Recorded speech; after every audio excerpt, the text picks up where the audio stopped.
for story time, but today we're reading bedtime stories. So I've got my mermaid PJs on. I'm all cozy in bed with my hot chocolate. So yummy. Okay, so today's story is Good Night Owl. Aww, Owl. Good night, Owl.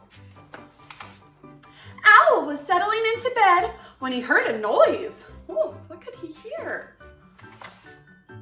It was a tiny sound, no louder than a whisper, a funny noise he hadn't heard before. Someone must be at the door, said Owl. Just a minute. Someone at the door at bedtime.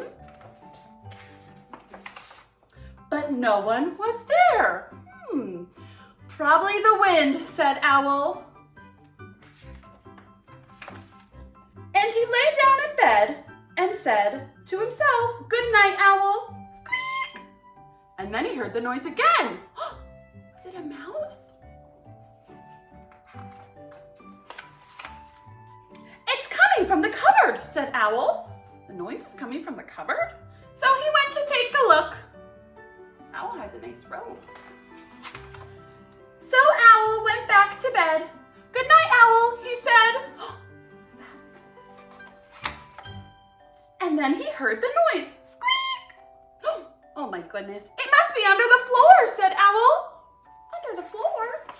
And he pulled up the floorboards, one by one. It's quite a big project for bedtime. But he didn't find the noise. So Owl went back to bed. Who's that? Squeak! This house has a noisy roof, yelled Owl. Oh my goodness. Can't go to sleep. This blanket matches my PJs. He took down the roof. There, said Owl. No more noise. Took off his whole roof. Oh my goodness. Owl got back into bed, the stars and the moon shining down where his roof used to be. Good night, Owl, he said. But Owl didn't close his eyes. He didn't dare. He knew that any second he would hear the noise. Oh my goodness.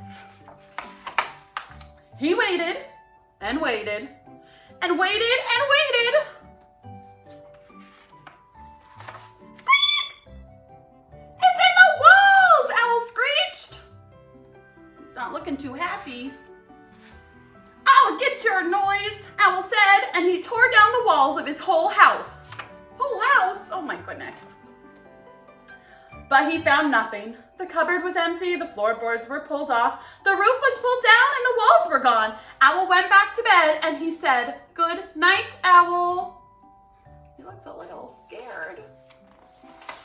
And then he saw the noise. Squeak! Owl smiled. He said, Good night, noise.